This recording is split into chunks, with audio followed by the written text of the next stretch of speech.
Afternoon, everyone. House Democrats had a very active August district work period. We held more than 1,000 different events all across the country, interacting with everyday Americans who we are privileged to represent. We talked about the economy, we talked about health care, and we talked about cleaning up corruption here in Washington, D.C. In this great country, America has become far too expensive. The cost of living is way too high. Donald Trump and House Republicans repeatedly promised to lower the high cost of living on day one. They have failed. Costs aren't going down. They're going up. Inflation is going up. Electricity bills are skyrocketing. Everyday Americans are being hit with increased health care premiums, co-pays, deductibles, and prescription drug prices. Housing costs have not gone down. They continue to go up. America is too expensive. The one big ugly bill remains deeply unpopular. In town hall meeting after town hall meeting after town hall meeting, House Republicans were unable to defend their signature so-called legislative accomplishment. Because it turns out that ripping health care away from millions of Americans, ending Medicaid as we know it, closing hospitals, shutting down nursing homes, forcing community-based health clinics to shutter their doors, and failing to strengthen the Affordable Care Act are all deeply unpopular with Democrats, independents, and Republicans. House Democrats have a simple message for the American people. You deserve better. We're going to fight hard to lower the high cost of living. We're going to fight hard to fix our broken health care system. And we're going to fight hard to clean up corruption so we can deliver a country of the people, by the people, and for the people, as opposed to the type of country that we're seeing under Republican complete control of government, which is a country of the billionaires, by the billionaires, and for the billionaires. That's what the Republican one big ugly bill was all about. They passed legislation that hurt everyday Americans in order to reward their billionaire donors with massive tax breaks. Our message to the American people is clear. You deserve better. Questions? Thank you, Mr. Leader. With the government funding deadline coming up, first of all, how closely are you aligned with Chuck Schumer, who had different strategies last time around? And can you imagine any scenario in which Democrats support a clean CR? House Democrats and Senate Democrats are working closely together. I speak with Leader Schumer regularly, and we will continue to remain in close touch. We have all been very clear that we are willing to find bipartisan common ground in order to pass a spending bill, avoid a reckless Republican government shutdown, and meet the needs of the American people. But that spending bill has to be both bipartisan, a product of negotiation, and it's got to serve the interests of the American people in terms of their health, safety, national security, and economic well-being. The ball is in the court of the Trump administration and Republicans, because if they continue to proceed down the lane of trying to jam a partisan bill down the throats of the American people without working with Democrats in the House or the Senate, our position will be the same as it was in March. We will not support a partisan spending bill put forward by Republicans that hurts everyday Americans. So a clean CR is off the table. Clean CR is one of the things that will be the subject of any Four Corners negotiation, but there has been no Four Corners negotiation. Welcome back, Mr. Leader. The Speaker said the two of you spoke recently about government funding here. From a policy perspective, what is your red line? We had an opening conversation last week about the importance of trying to find common ground where possible in order to meet the needs of the American people. But in that conversation, I also made clear we're not going to support partisan funding legislation, period, full stop. We're not going to find ourselves in a situation where Republicans at the 11th hour present a partisan spending bill that hurts everyday Americans, hurts children, hurts veterans, hurts seniors, and hurts the very people who this government should be helping. And then Republicans expect that we are just going to fall in line like they do all the time to Donald Trump's extreme agenda. That's not happening.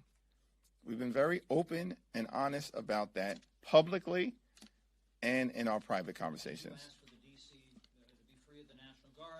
We had a general conversation as it relates to meeting the needs of the American people in a bipartisan way with a focus on the areas of the economic well-being of the American people, the health of the American people, the public safety of the American people, and the national security of the American people. Those are the four issue areas that have been a constant source of discussion. Thanks. We'll go to the back first. Thanks. Thank you, Leader Jeffries. Can you just tell us what you know about what will happen next when it comes to the Trump's takeover of the federalization of the D.C. police, and what will happen moving forward here in Congress? Will Congress vote to extend that, and what conversations have you had? We have not had any conversation with the Trump administration about any possible extension to the expiration of their emergency powers. That's not an extension that I support. It's my expectation that this week, when we meet as House Democrats, both in caucus and during any whip conversations that we have, we'll explore that issue further. But there's been no effort by the Trump administration to justify any extension of the emergency powers that were probably the result of Donald Trump trying to figure out a way to change the topic, given his deep unpopularity, the failing of this administration to do a thing about lowering the high cost of living, and the fact that the one big ugly bill is incredibly unpopular, and Republicans have been unable to do anything during the August district work period to reverse that reality. Thank you, Mr. Leader. Treasury Secretary Scott said over the weekend that President Trump is thinking about calling an emergency for declaring a housing emergency to give them special powers to lower the cost of housing. As you mentioned, there's an affordability crisis there. He's used this emergency power on crime. You just talked about DC crime. We've seen it on immigration. We've seen it on tariffs and trade. What are your thoughts about the president using emergency powers to unilaterally take action on issues that Congress has failed to do so? And do you believe that the housing crisis is so severe that he should be using emergency powers to address it? It's not clear to me what emergency powers Donald Trump seeks to utilize or what his solution would be in terms of dealing with the housing unaffordability issue that is plaguing far too many Americans across the country. Donald Trump promised that he would lower housing costs on day one.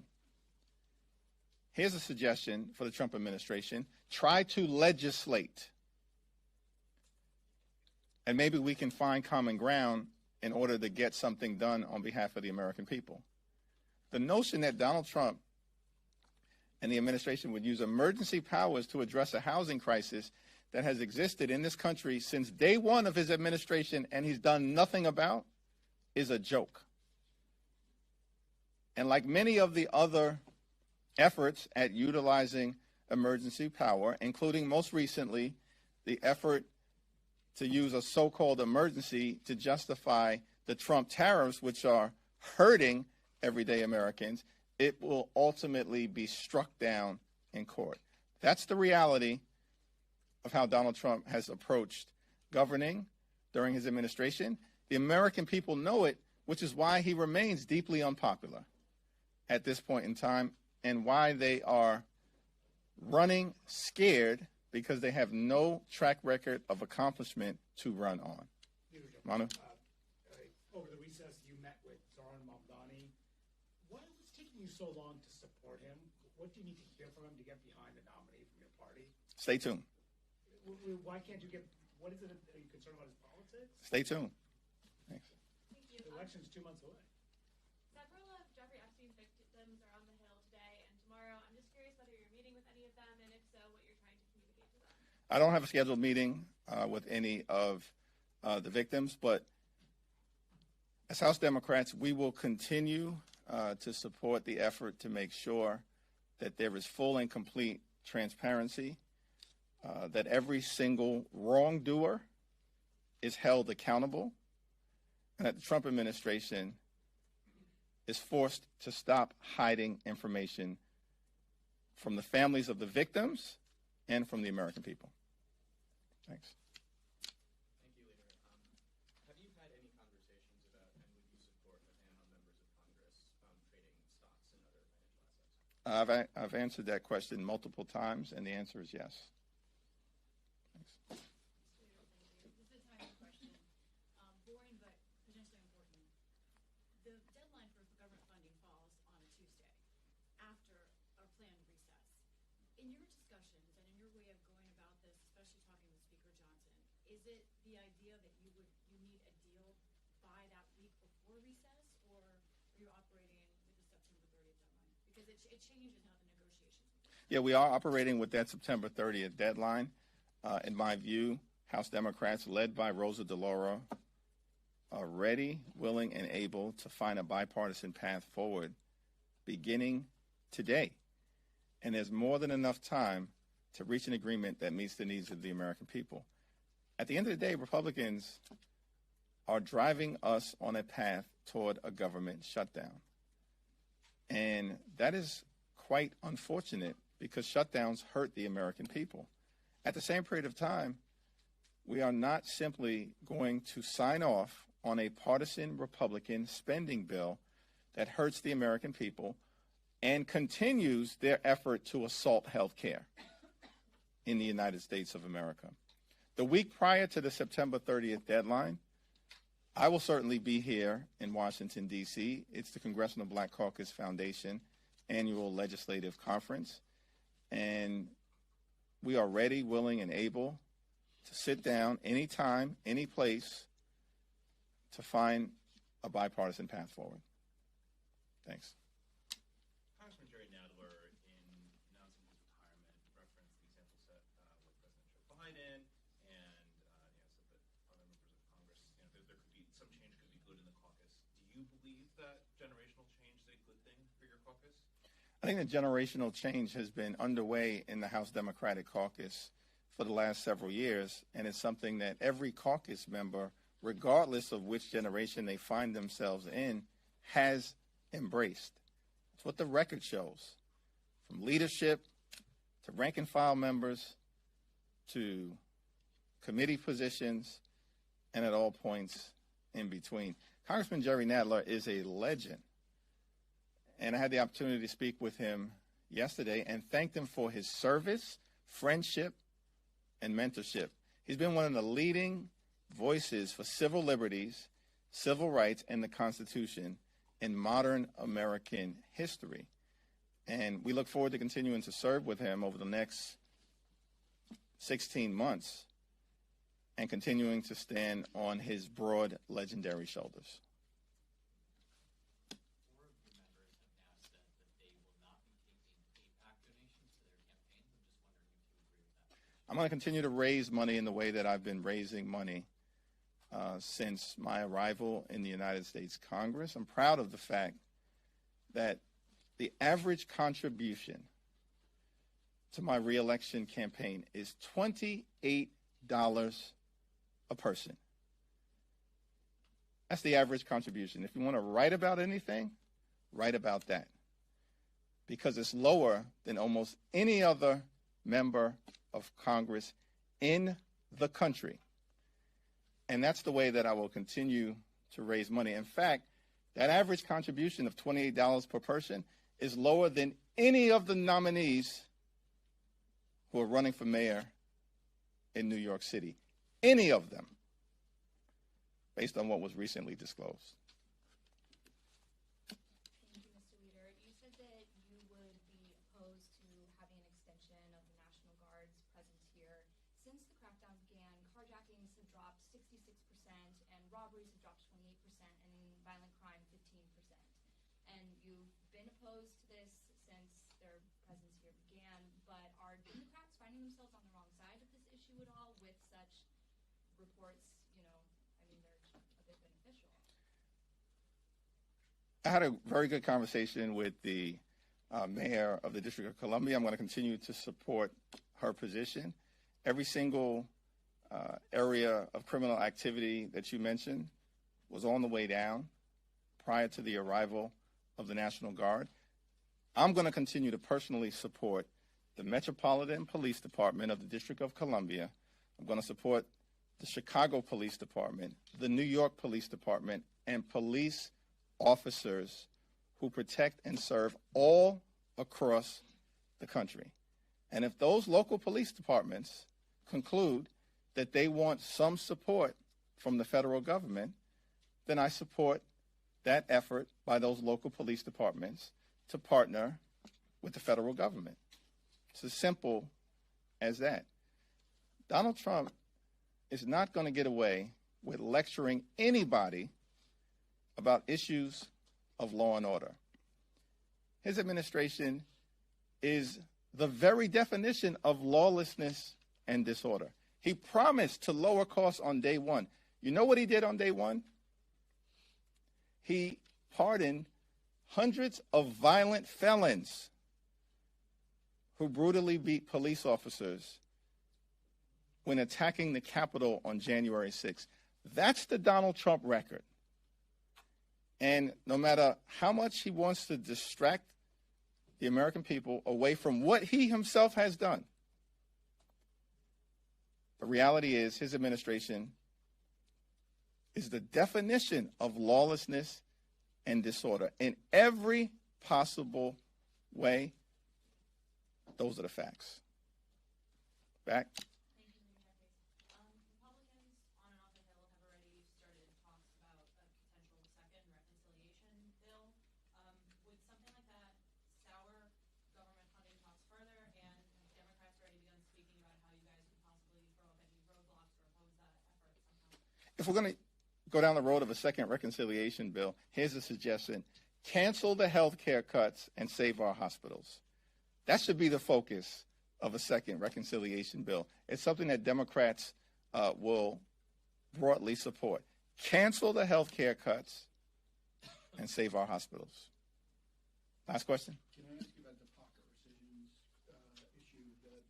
The White House last week unilaterally canceled $4.9 billion in foreign aid.